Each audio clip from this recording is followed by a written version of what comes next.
বারে বারে আর আশা হবে না, বারে বারে আর আশা হবে না। তুমি ভেবেছো কি মনে এই ত্রিভুবনে, ভেবেছো কি মনে এই ত্রিভুবনে তুমি যাহা করে গেলে। তো হে বন্ধুরা, তোমরা সবাই কেমন আছো? আশা করি তোমরা সবাই খুব ভালো আছো, সুস্থ আছো। নতুন একটা ব্লগে তোমাদের সবাইকে স্বাগত জানাচ্ছি।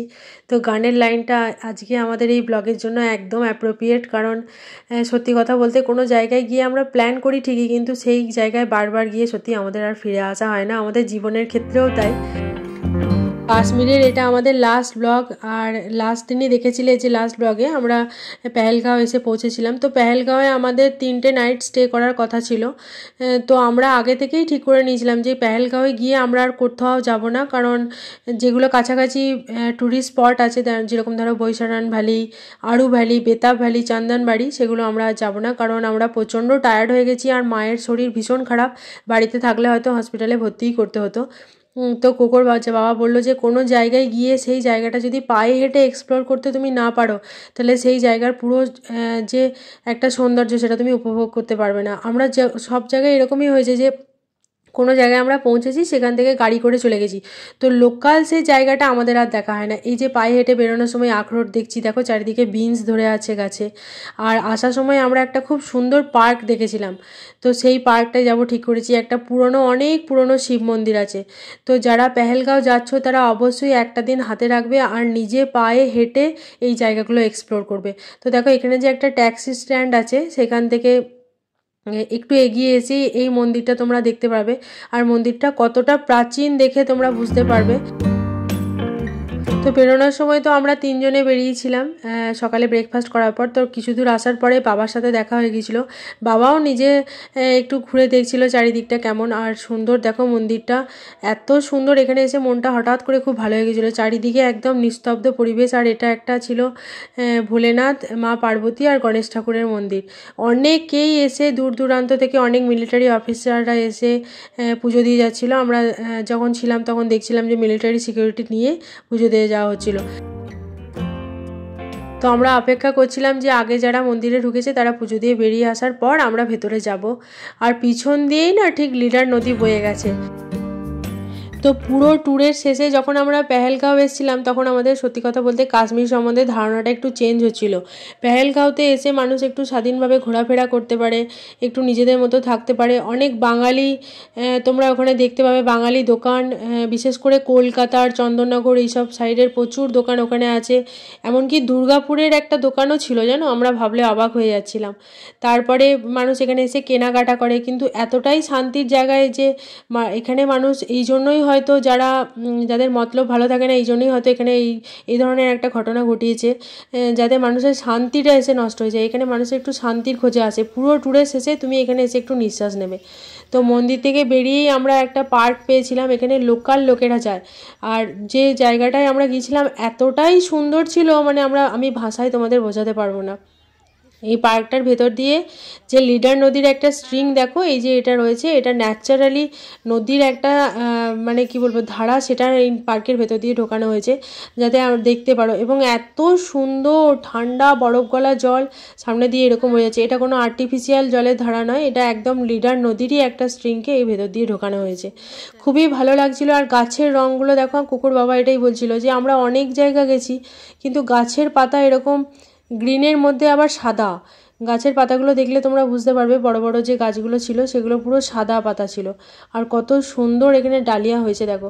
আর একটা পাতার ওপরে আমরা একটাও ধুলো দেখতে পাইনি। এই দেখো যে গাছটার কথা তোমাদের বলছিলাম, যে আমরা যে সাধারণত কোনো হিন্দি সিনেমা বা হলিউডের সিনেমায় যে গাছগুলো দেখতে পাই, সেই গাছগুলো এখানে দেখতে পাচ্ছিলাম। আমাদের ভারতবর্ষ এতটাই সুন্দর যে আর তোমাকে কোথাও যেন বাইরে যেতে হবে না, আমাদের দেশের মধ্যেই এত কিছু আছে। তো আসার সময় আমরা অনেক কিছু কেনাকাটিও করেছিলাম। তো কুকুর বাবার হাতে ব্যাগগুলো ছিল, ও বলছিল যে এবার একটু বসে রেস্ট নিয়ে নাও, তাহলে আমরা একটু বসা হবে এখানটায়। আর আমরা একটু জলও নিয়ে এসেছিলাম। তো পাহাড়ি রাস্তা, তো পাহাড়ি রাস্তায় দেখবে হাঁটতে গেলে না দমের খুব কষ্ট হয়, তো একটু বসে বসে হাঁটলে সুবিধা হয়। তো এইদিক ওদিক সবাই নিজের মধ্যে একটু করে ফটো তুলছিল। আর অনেক লোকাল লোকেরা দেখছিলাম যে বাড়ি থেকে খাবার বানিয়ে নিয়ে এসে ওখানে খাচ্ছিল, কারণ দিনটা ছিল রবিবার।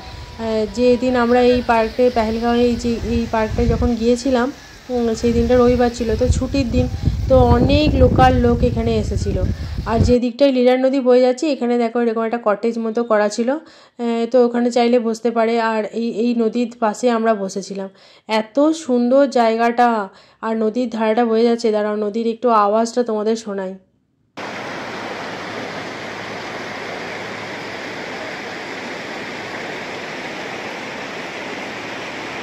শুধু নদীর জলের শব্দ আর পাখির শব্দ, তাছাড়া আর কোনো শব্দই তোমরা এখানে পাবে না। মনটা হঠাৎ করে খুব শান্ত হয়ে গিয়েছিলো। তো অনেকক্ষণ বসার পর আমরা দেখলাম যে যখন আমরা এলাম তখন খুব সানি ওয়েদার ছিল, কিন্তু আস্তে আস্তে দেখো যেন মনে হচ্ছে মেঘ চলে এসেছে। তো তারপরে কোকোর বাবা বলছিল যে চলো এখান থেকে আমরা বেরিয়ে যাই, কারণ আমরা একদম ঠিক করেছিলাম আমরা লাঞ্চ করে যাব। আর মা যেহেতু আমাদের সঙ্গে আসতে পারেনি, মায়ের শরীর খুব খারাপ, তো মায়ের খাবারটা আমরা সঙ্গে করে নিয়ে যাব।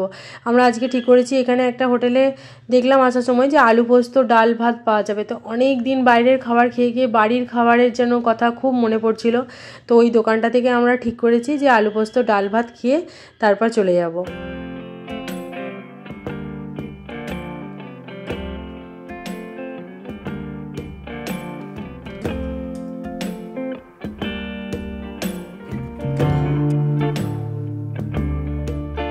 তো আমরা তো আলু পোস্ত ডাল ভাতই নিয়েছিলাম, কিন্তু কোকো বললো কোকো ম্যাগি খাবে।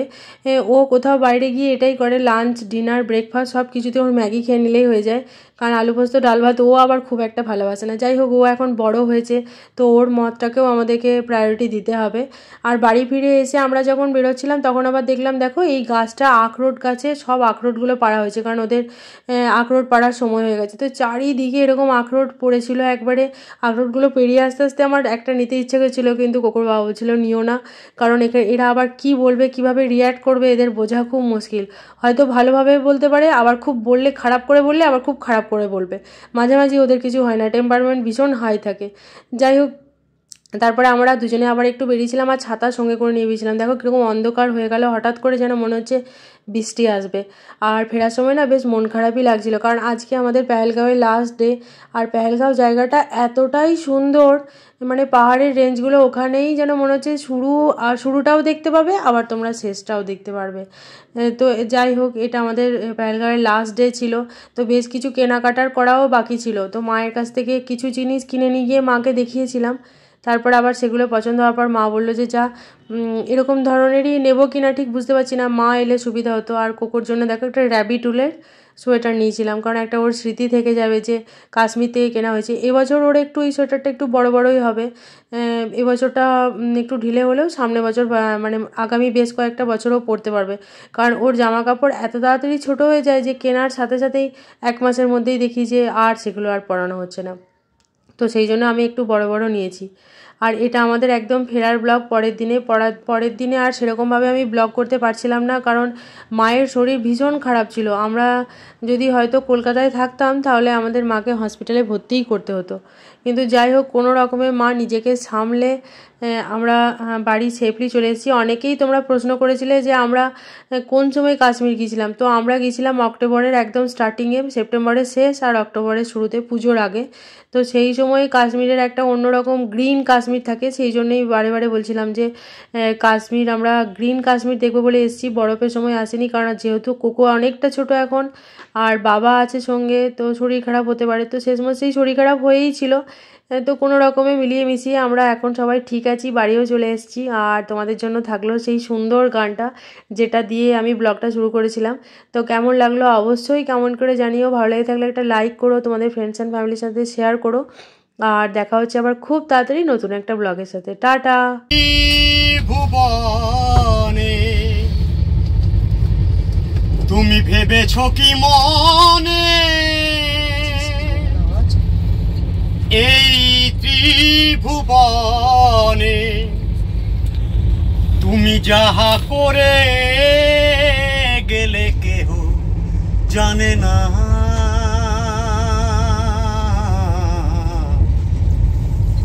বারে বারে আর আশা হবে না, বারে বারে আর আশা হবে না। তুমি ভেবেছো কি মনে এই ত্রিভুবনে, ভেবেছো কি মনে এই ত্রিভুবনে তুমি যাহা করে গেলে কেহ জানে না,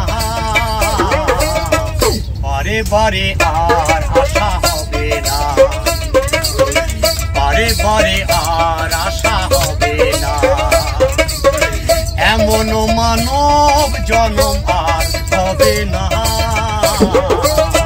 বারে বারে আর আশা হবে না। রাধে রাধে।